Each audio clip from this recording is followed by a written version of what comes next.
Ahibati fillah, kemarin kita berbuat dosa, kemudian kita bertobat. Beberapa hari kemudian kita terjebak dalam dosa yang sama. Lalu kita tobat. Kemudian kita kembali berbuat dosa. Terus pengulangan dosa dan pengulangan tobat itu jemaah. Siapa yang melakukan itu? Kita jemaah. Di dalam hadis yang diriwayatkan Imam Bukhari dan Muslim, dari Nabi alaihi salatu wassalam, beliau menceritakan tentang Allah Azza wa Jalla. Ini namanya hadis qudsi. Apa kata Allah? Adznaba 'abdun dzamban.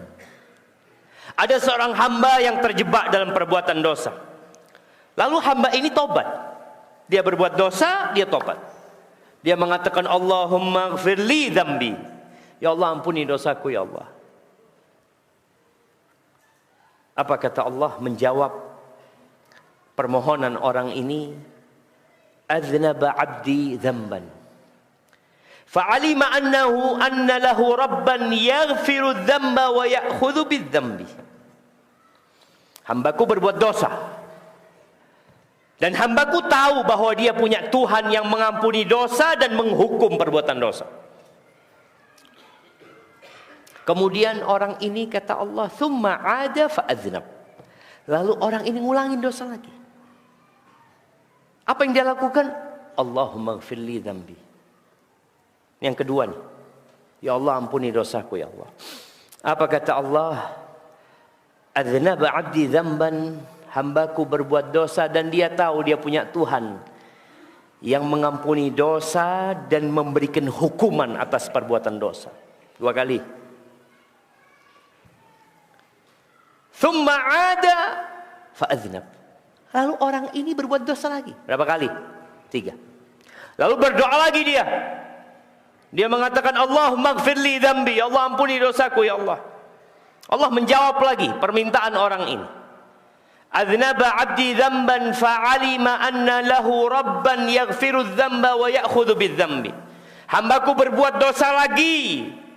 Dan dia tahu dia memiliki Tuhan yang mengampuni dosa dan memberikan hukuman atas perbuatan dosa. Maka dia tobat. Dia tahu Allah mengampuni dosa. Dan dia tahu Allah dapat menghukum perbuatan dosa dia. Lalu apa kata Allah? Ditobat orang ini yang ketiga. Qad ghafartu li 'abdi falyaf'al ma syaa. Aku sudah mengampuni dosa hambaku. Hendaklah dia berbuat semau dia. Selama orang itu bertobat. Jangan pernah antum putus asa. Jangan pernah berhenti bertobat. Berhentilah berbuat dosa, tapi jangan mau dibisikin setan berhenti tobat. Karena setan itu selalu membisikin kepada kita, antum berbuat dosa, tobat antum ya. Besok berbuat lagi antum. Ahsan dirapel aja tobatnya nanti. Tunggu pekan depan, Jumat depan lah antum tobatlah. Kan ba'dal asar tuh doanya mustajab. Ya. Ada usaha bagaimana antum menunda tobat antum? Karena dibisikan setan antum itu pura-pura tobat. Lah, jangan pura-pura tobat. Sempurnakan semua syarat tobat. Nah, apa syarat tobat? Antum. Iya, syaratnya apa? Syarat kembali ke jalan Allah itu apa? Tunggu, ana tanya sama dia dulu. Nah, antum pernah tobat nggak? Atau nggak pernah berbuat dosa? Baik, syarat yang pertama. Niat. Karena Allah. Yang kedua. Tidak mengulangi. Itu tadi ngulangin orang. Ngulangin lagi, ngulangin lagi, ngulangin lagi. Apa syarat kedua? Tobat lagi dia. Yang pertama niat. Yang kedua bertekad. Mana hadiahnya? Ana kasih hadiah buat antum. Barakallahu fikum. Naam, antum. Berjanji tidak akan mengulangi lagi. berjanji, bertekad untuk tidak ulangi lagi. Nah, tapi kalau ulangi lagi gimana? Terima nggak tobat yang pertama? Nggak, tobat yang pertama diterima nggak? Dia ngulangin. Ya, dia niatnya, tadi niat yang kuat, dia tidak ingin mengulangin. Seperti itu. Yang kedua, kan udah berjanji tadi. Menyesali perbuatan dosa itu. Tinggal satu lagi yang ketiga.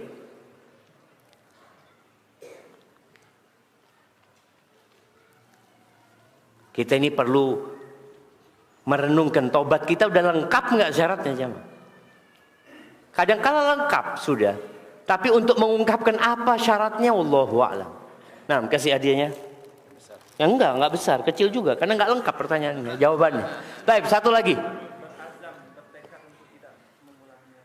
Sama kayak tadi, berazam, bertekad untuk tidak mengulangi, menyesal. Tinggal satu lagi.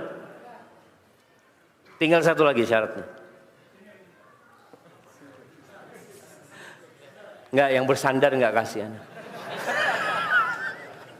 Oke.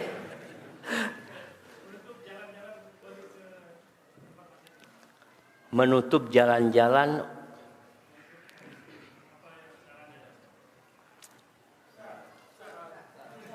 tunggu dulu lah, belum selesai nih, yang bagian kanan belum selesai. Itu syarat tambahan itu. Tidak, syarat yang tiga nih, menyesali, bertekad untuk tidak ngulangin. Tinggal satu lagi, meninggal dosa itu jamaah. Antum jangan menyesal, ya Allah, aku dosa ya Allah, astagfirullahaladzim, terus antum ngocok, nyesel karena kalah antum. Ada orang yang seperti itu. Dia bertekad untuk tidak mengulangi, tapi dia tidak meninggalkan. Nanti dia tidak akan mengulangi. Sekarang dia tetap melakukan perbuatan itu. Nggak diterima tobat. Mana hadiahnya? Kasih yang besar dia. Nggak apa-apa lah, kasih yang besar. Masya Allah. Tapi itu syaratnya tiga jemaah. Menyesali, meninggalkan, bertekad untuk tidak mengulangi. Kalau mengulangi lagi, tobat lagi. Lengkapin lagi persyaratan itu. Tadi syarat yang tambahan, kalau berkaitan dengan manusia kita perlu minta maaf atau minta dihalalkan. Ahibati fillah, satu hal yang kita harus kita yakini bersama, kita itu adalah pelaku dosa. Kullu bani Adam khata'. Semua anak Adam itu pelaku dosa. Wa khairul khata'in at-tawwabun. Sebaik-baiknya orang yang melakukan dosa itu adalah yang bertobat kepada Allah Azza wa Jalla. Kembali kepada Abu Bakar Siddiq. Kenapa ana selalu mengingatkan kita dengan Abu Bakar Siddiq? Karena sebagian kita setelah ngaji sok suci, merasa sudah paling baik. Abu Bakar Siddiq ini pernah disakiti hati. Siapa yang menyakitin? Bukan. Abu Bakar ini disakitin sama anak sepupunya. Anak sepupunya Umar, anak sepupunya Abu Bakar. Yang kemudian Abu Bakar bersumpah tidak memaafkan ni orang. Dan tidak mau lagi memberikan nafkah kepada dia, bantuan kepada dia. Abdullah bin Ubay. Bukan sepupunya Abu Bakar, Abdullah bin Ubay lah. Nah, siapa? Miftah. Miftah mah kunci. Dekat namanya Miftah. Mirip. Mistah. Nah, kasih hadiahnya. Separuh tapi. Mistah jemaah. Mistah ini ibunya Mistah itu sepupu sama Abu Bakar. Disakiti apa Abu Bakar sama Mistah? Anak akan ceritakan jemaah. Disakiti dengan ya Allah jemaah, anaknya Abu Bakar, istrinya Nabi difitnah berzina jemaah. Gimana perasaan antum kalau anak antum difitnah berzina dan terbukti dia tidak berzina? Siapa yang menyakitin? Ya hitungannya sepupu 2 kali. Karena anak sepupunya dia sepupu 2 kali sama Aisyah radhiyallahu taala anha. Dan orang ini suka dibantu sama Abu Bakar. Maka Abu Bakar bersumpah nggak mau lagi bantu Mistah.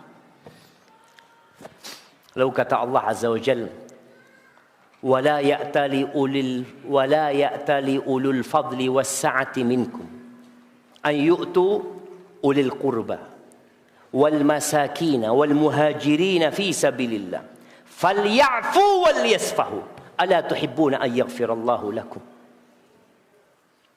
Janganlah orang-orang yang beriman, yang dikasih kelebihan rezeki sama Allah, itu bersumpah nggak mau ngasih lagi sama orang miskin, sama kerabatnya, sama seorang yang hijrah di jalan Allah Azza wa Jal. Kata Allah, "Falyafu wal yasfahu." Hendaklah memaafkan dan sudah dilupakan kesalahannya. Jangan dikasih hukuman lagi itu orang. Lalu apa kata Allah? "Ala tuhibbuna an yaghfirallahu lakum?" Apa kalian nggak suka diampuni sama Allah Azza wa Jalla? Abu Bakar dengar ayat ini mengatakan, "Bala ya Rob, tentu ya Allah. Siapa yang nggak ingin diampuni sama Engkau ya Allah? Siapa yang tidak ingin diampuni?" Abu Bakar mencabut sumpahnya, membayar kafarah, dan dia mengganti sumpahnya dengan mengatakan, "Demi Allah aku tidak akan mencabut pemberianku kepada Mistah." Itu Abu Bakar. Ditegur sama Allah langsung sadar. Sebagian kita ditegur, "Ittaqillah." Apa kata itu? Ittaqillah. Emangnya anak pelaku dosa? Tolong jamaah. Rasulullah sallallahu alaihi wasallam bersabda di dalam hadis riwayatkan Imam Muslim, "Walladzi nafsi biyadihi." Demi yang jiwaku berada di tangannya, "Lau lam tudhnibu la dhahaballahu bikum." Kalau kalian tidak berbuat dosa, niscaya Allah akan mengusir kalian, akan menghilangkan kalian. Wala jaa biqaumin akharin yudhnibun. Allah akan datangkan generasi yang lain yang mereka akan berbuat dosa. Fayastaghfiruna Allah fayaghfir lahum. Lalu orang-orang itu beristighfar, mohon ampun kepada Allah, dan Allah mengampuni dosa-dosa mereka. Jadi jamaah, kita sudah ditakdirkan berbuat dosa. Tapi apa yang harus dilakukan oleh hamba? Yang pertama, jangan meremehkan dosa. Jangan gara-gara hadis dan ayat yang tadi kita bacakan, antum kemudian meremehkan dosa. Oh tenang, Allah Maha Pengampun dan Maha Pengasih. Ketika turun firman Allah di surat An-Nisa ayat 123, Allah mengatakan, "Laisa bi amanikum wala amani ahli kitab." Ingat, ini tidak termasuk dalam angan-angan kalian wala angan-angan ahlu kitab, yang mereka menganggap remeh perbuatan dosa, yang mengentengkan perbuatan dosa. Allah sudah membuat keputusan, "Man ya'mal su'an yujza bihi wala yajid lahu min dunillahi waliyyan wala nasira." Barang siapa berbuat dosa pasti dibalas. Pasti. Dan dia tidak akan mendapat penolong selain Allah Azza wa Jalla. Pasti. Ketika ayat ini turun, datang lagi Abu Bakar. Dia mengatakan, "Ya Rasulullah, kalau setiap kita berbuat dosa, kita dihukum, habis kita, binasa kita." Kata Rasul sallallahu alaihi wasallam, "Ya Abu Bakar, apakah engkau enggak pernah sakit?" "Iyalah, pernahlah sakit ya Rasulullah." "Engkau enggak merasa capek, lelah ya?" "Iya Rasul." "Engkau enggak pernah gundah?" "Iya." Itu balasan dari dosa-dosa yang kalian lakukan. Jadi ahibati fillah, apa yang kita rasakan dalam hidup ini? Kadangkala motor kita tahu-tahu remnya belum, bannya kempes. Ketika antum lihat bannya kempes, oh kayaknya kena paku. Oh iya betul kena paku.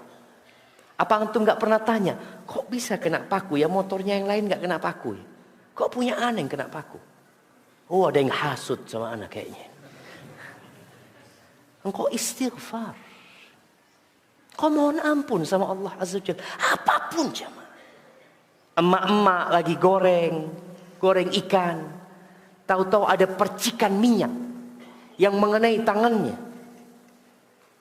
Ucapkan astaghfirullah. Itu jadi penghapusan dosa jamaah.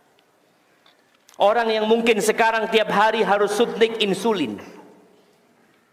Tiap hari jemaah. Ada jarum yang dia masukkan. Sakit jemaah. Kata Nabi SAW, hatta syaukah yushakuha. Sampai jarum duri yang mengenai dia, itu penghapusan atas dosa-dosa dia. Maka hendaklah kita sadar bahwa kita adalah orang yang melakukan dosa. Jangan meremehkan dosa. Ahibati fillah, Ibnu Qayyim rahimahullahu ta'ala, beliau menjelaskan tentang bahaya dari perbuatan dosa. Beliau mengatakan, wa hadhil ma'asi laha adrarun 'alal qulub. Maksiat-maksiat yang kita lakukan itu berdampak buruk bukan hanya kepada fisik kita, tapi yang terutama kepada hati kita. Antum ingat ketika Ramadan, bagaimana semangat antum beribadah? Bayangin ya, sholat tarawih, antum ketika lihat imamnya bacaannya pendek, antum pindah cari masjid lain. Aduh, nggak bener imamnya, cari yang panjang. Antum semangat, selesai Ramadan, antum sholat witir 11 rakaat, 23 rakaat. Kadang-kadang enggak sama. Hilang. Di Ramadan pintu-pintu surga dibuka, pintu-pintu neraka ditutup, setan-setan dibelenggu jemaah. Jadi Allah ciptakan suasana yang begitu mendukung kita untuk baik. Selesai Ramadan dilepas lagi itu semua. Kembali kita berbuat dosa. Maka Ibnu Qayyim mengatakan bagaimana kemaksiatan itu berdampak buruk kepada hati manusia, kabarari sumumi 'alal abdan, seperti bahaya racun terhadap tubuh. Ala ikhtilafi darajatih fi racun itu ya dampaknya enggak sama, bertingkat-tingkat. Ada yang membuat orang itu, kalau antum kena sengat ular umpamanya, ada ular yang antum kalau kena sengat mungkin cuma demam. Ada ular yang antum kalau kena sengat antum hampir mati. Anak ingat pernah digigit kobra jemaah, mau mati jemaah. Anak rasakan semua badan itu sakit. Anak ingat di sini anak digigit. Sakitnya sampai ke sini, anak rasakan. Diikat, kata teman-teman suruh ikat. Sakit itu terus kena sini jemaah. Terakhir sakitnya ke dada. Anak rasakan sakitnya di dada. Sebagian teman mengatakan sudah kayaknya ente mau meninggal dunia. Sahih. Maksiat seperti itu. Dosa seperti itu. Cuma sayangnya sebagian kita tidak merasakan kalau ada racun yang masuk ke tubuh dia, yang merusak hatinya. Kita azan dulu. Ya, 2 menit lagi. Lalu Ibnu Qayyim mengatakan, wa hal fid dunya wal akhirah syururun wa daun illa bisababil ma'asi wad dhunub. Dan adakah di dunia dan akhirat bahaya-bahaya, bencana-bencana, penyakit-penyakit tidak lain sebabnya hanya karena dosa dan kemaksiatan. Apa yang menyebabkan Nabi Adam dan Hawa dikeluarkan dari surga? Satu dosa. Satu dosa. Dia dikeluarkan dari tempat yang penuh dengan kenikmatan. Gara-gara satu dosa diturunkan dari surga. Wa man ladzi akhraja iblis, apa yang menyebabkan iblis diturunkan dari kerajaan langit, dilaknat, ditempatkan di tempat yang penuh dengan bencana buat iblis. Apa penyebabnya? Karena hasad, karena sombong, karena kufur setelah beriman. Dan apa yang menyebabkan iblis pula yang dulunya taat, iblis ini taat. Gara-gara dosa dia jadi murtad dan keluar dari ketaatan tersebut. Dan apa yang menyebabkan dunia ini pernah tenggelam? tenggelam semuanya. Sampai puncak gunung tertinggi itu pun ditutup sama air. Gara-gara dosanya kaumnya Nabi Nuh alaihi salatu wassalam. Dan apa yang menyebabkan kaum Ad, kaumnya Nabi Hud, Allah kirimkan angin kepada mereka.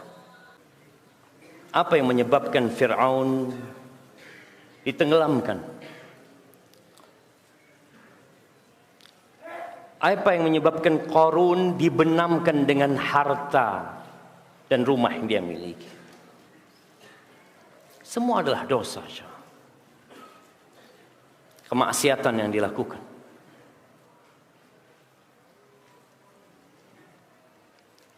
Jangan pernah meremehkan dosa. Kita sering mendengar ungkapan bencana alam. Alam tidak berbuat dengan sendirinya. Tapi alam bergerak. Hujan turun membuat banjir. Angin dan badai datang memporak-porandakan sebuah kota. Itu atas perintah Allah Azza wa Jalla.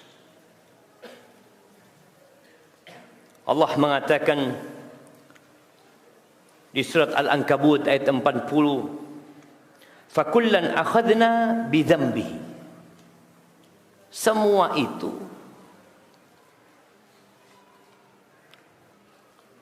ada yang masih sholat ternyata jemaah. Nah,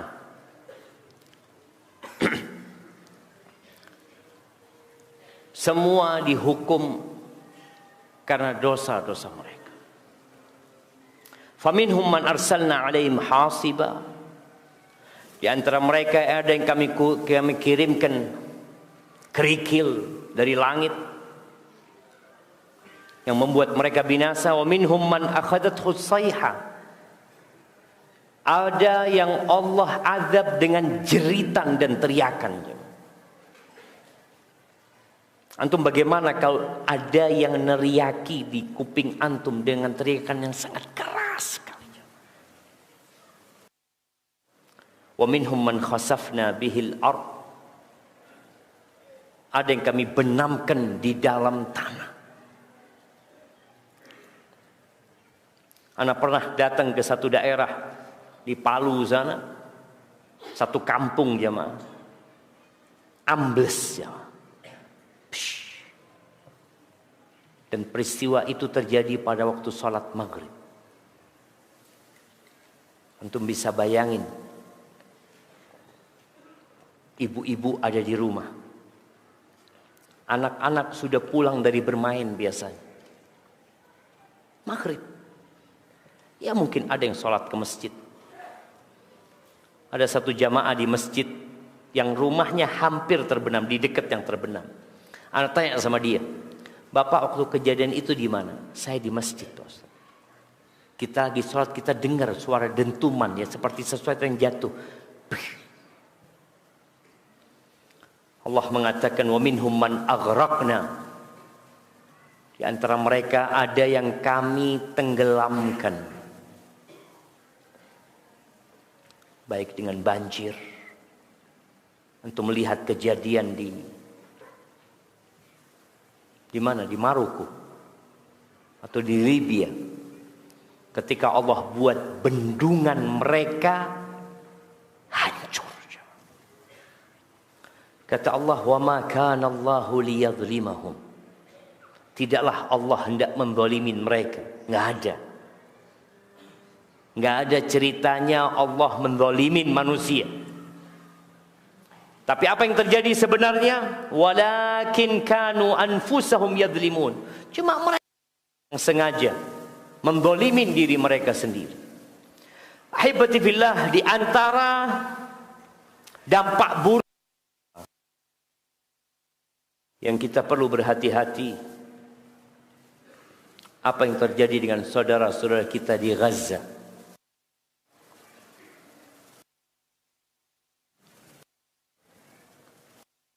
Fikir kenapa Allah membiarkan itu terjadi? itu terjadi dalam pengawasan pencipta langit dan bumi ini.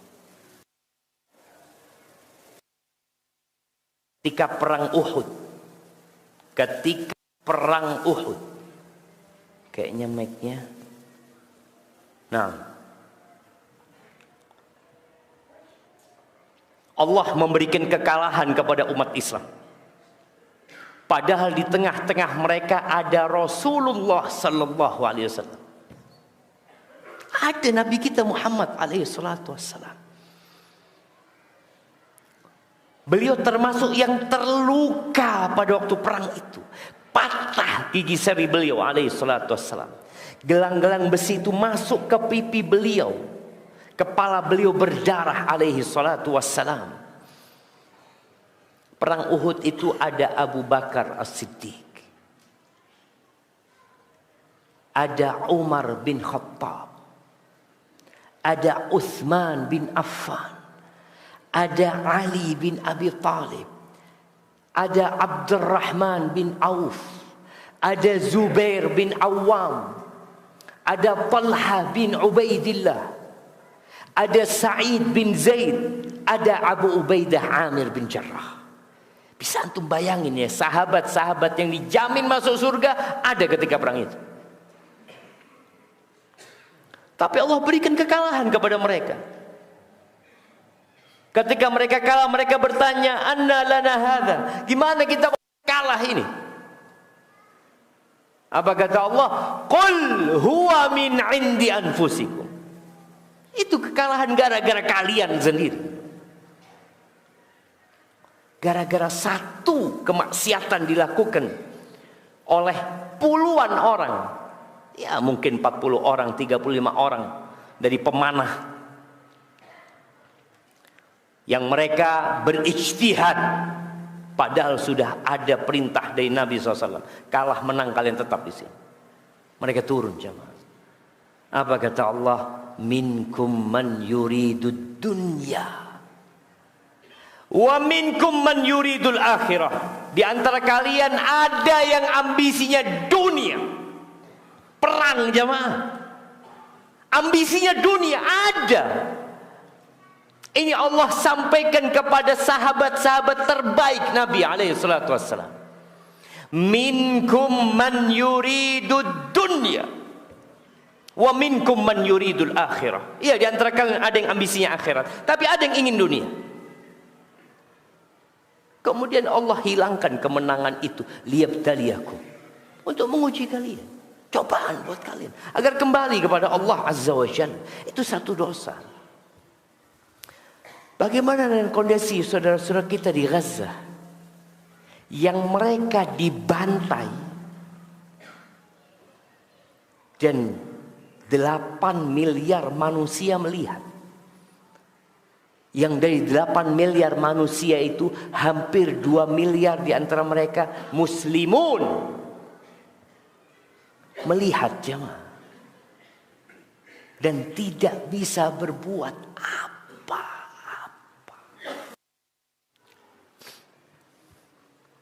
Kalau melihat potongan-potongan video ya. Video. Tahu-tahu rudal turun. Apartemen-apartemen hancur.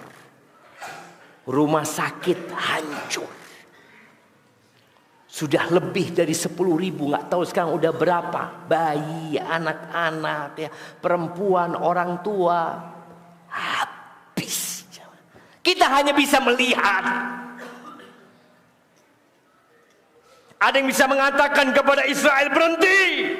Gak ada. Gak ada jemaah. Kumpul negara-negara Islam. Mereka kumpul.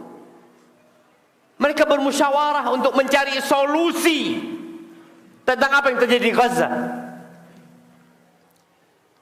Mereka hanya bisa menekan. Tapi mengatakan jangan, gak bisa. Apa penyebabnya? Dosa. Rasul sallallahu alaihi wasallam 1445 tahun yang lalu di hadis Thauban Bagaimana beliau mengatakan kepada para sahabatnya, belum datang itu. Apa kata beliau alaihi salatu wassalam? Idza tabaya'tum bil'ina wa akhadtum adnab al-baqar wa raditum biz-zar' wa taraktumul jihad sallatallahu alaikum dhullan la yanzi'uhu hatta tarji'u ila dinikum. Supaya kita sadar, ini bencana yang besar yang dilihat oleh hampir 2 miliar umat Islam dan tidak bisa berbuat apa-apa. Mungkin sebagian bisa menginjak benderanya Israel, membakar benderanya Israel, dan tetap dibunuh saudara kita di sana. Apa yang kau lakukan? Nggak ada sebenarnya. Kata Nabi SAW, idza tabaya'tum bil'ina. Kalau sistem jual beli kalian itu sudah ina. Ina ini riba yang terselubung. Artinya orang itu masih takut sama riba sehingga dia berusaha untuk mengaburkan riba tersebut. Bukan terang-terangan seperti yang sekarang kita lihat. Bukan lagi dengan ungkapan kalau nggak riba kita nggak bisa hidup. Ini Nabi menyebutkan kalau sistem jual beli kalian ina. Ini menunjukkan umumnya umat Islam takut sama Allah sehingga dia berbuat dosa sembunyi-sembunyi. Jual beli kalian. Sibuk. Dan kalian sibuk. Kalian sibuk dengan ekor-ekor sapi. Sibuk dengan dunia kalian. Sibuk dengan kebun kalian, sama pertanian kalian, dagang, perdagangan, perkebunan, peternakan. Sibuk dengan itu semua dan kalian meninggalkan jihad di jalan Allah Azza wa Jalla. Apa hukuman dari Allah? Sallatallahu alaikum dhullan. Allah Rabbul Alamin yang berjanji akan menolong orang-orang yang beriman, itu akan menimpakan, bukan pertolongan. Allah akan menimpakan kepada kalian kehinaan. Kalian akan hina. Dahulu orang-orang kafir itu, kalau dengar pasukan umat Islam, mereka ketakutan, jemaah. Bagaimana ketika perang Yarmuk? Ya 50.000 atau 40.000 melawan 100.000 lebih. Dan Allah berikan kemenangan. Bagaimana Ma'rakatul Qadisiyah, perang Qadisiyah menghadapi Persia, semuanya tunduk.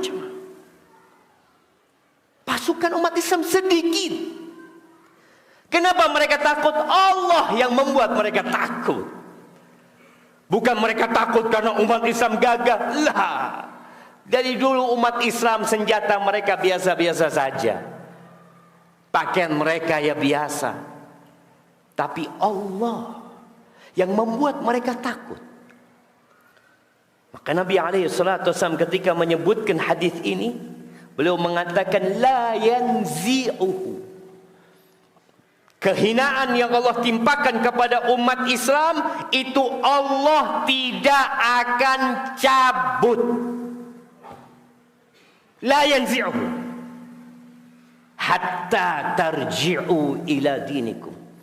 Kecuali kalian kembali kepada agama kalian, melaksanakan perintah Allah, menjauhi larangannya, kembali kepada agama secara utuh. Ya ayyuhalladzina amanu dkhulu fis silmi kafa. Wahai orang-orang beriman, masuklah ke dalam agama secara kafa. Bukan hanya penampilannya yang Islam, bukan hanya akhlaknya yang Islami, tapi muamalatnya juga Islami, dan yang terpenting akidahnya, akidah Islam yang murni seperti akidah para sahabat. Lah, ini yang terjadi gitu. Maka jangan pernah meremehkan dosa. Wattaqu fitnatan Kata Allah Azza wa Jalla, "Wattaqu fitnatan la tusibanna alladhina zalamu minkum khassa wa anna Allaha syadidul iqab." Takutlah kalian kepada fitnah, kepada kekacauan, kepada azab yang tidak hanya menimpa pelaku dosa. Antum mungkin berpikir, alhamdulillah anda nggak melakukan itu, Ustaz.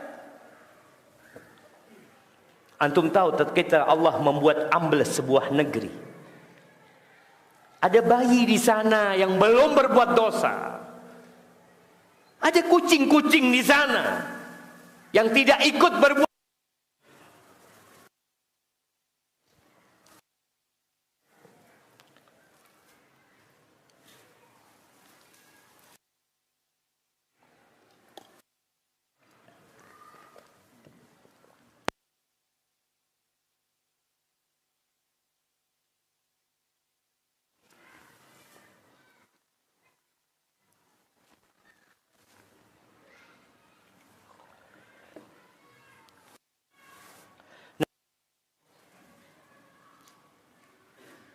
Bismillah.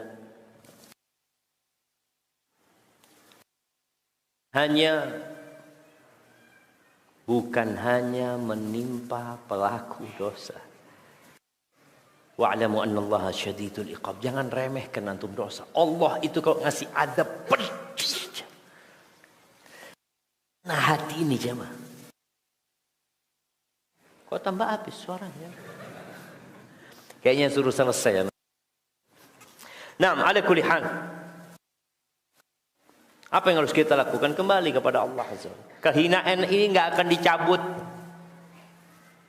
dengan antum memaki Yahudi, memaki Israel. Akan dicabut ketika antum kembali kepada mengajak saudara kita. Masya Allah.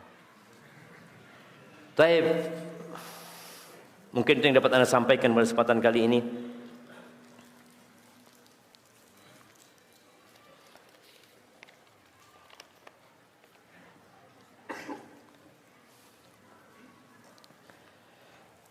Assalamualaikum warahmatullahi wabarakatuh. Pertanyaan: apa doa supaya anak cucu kita terhindar dari dosa besar? Semoga Ustadz dan kita semua diberi kesehatan jiwa dan raga, diampuni semua dosa-dosanya, amin. Yang pertama, jagalah Allah Azza wa Jalla. Orang tua yang ingin dirinya dan anak keturunannya terhindar dari dosa, hendaklah mereka menghindari dosa duluan. Rasul sallallahu alaihi wasallam mengatakan, ihfadillah yahfadka. Jagalah Allah, Allah akan menjagamu. Itu yang pertama. Yang kedua, kalau bicara doa, Nabi Ibrahim sudah berdoa. Nabi Ibrahim dulu sebelum punya anak, doanya beliau, Rabbi habli minas salihin. Beliau minta anak-anak yang soleh. Ketika dikasih anak, berubah doanya. Beliau berdoa mengatakan, wajnubni wa baniya an na'budal asnam. Beliau sudah punya anak, beliau punya keturunan. Maka dalam doa-doa beliau sisipkan anak keturunan. Yang pertama beliau minta, wajnubni wa baniya an na'budal asnam. Ya Allah, hindarkan aku dan anak keturunanku dari menyembah berhala-berhala. Itu dosa besar yang paling puncak. Maka baca doa itu. Nabi Ibrahim takut jemaah, anaknya terjebak dalam kesyirikan. Bagaimana dengan kita? Banyakkan kita mendoakan anaknya, ya mudah-mudahan jadi anak soleh, terus murah rezeki, cepat jodohnya. Doa dunia. Nabi Ibrahim wajnubni wa baniya an na'budal asnam rabbi innahunna adlalna katsiran minan nas. Antum bayangin jemaah, bahaya kesyirikan ini. Penduduk bumi ini 3/4-nya melakukan kesyirikan. Makanya Nabi Ibrahim mengatakan, ya Allah, sesungguhnya berhala-berhala itu banyak menyesatkan manusia. Banyak. Dari 8 miliar, 6 miliar itu bukan umat Islam. Maka antum jangan meremehkan doa ini. Kalau bicara doa, minta sama Allah, wajnubni atau ujnubni rabbi junubni wa bani an na'budal asnam. Lalu doa selanjutnya baru minta rabbi ij'alni muqimas shalah. Setelah beliau minta supaya keimanan anak-anaknya dijaga sama Allah, dihindarkan dari perbuatan syirik, lalu beliau minta rabbi ij'alni muqimas shalah. Ya Allah, jadikan aku orang yang mendirikan salat, wa min dzurriyyati, dan dari anak keturunanku terus ya. Maka semoga dengan itu Allah menyelamatkan anak keturunan kita dari dosa-dosa besar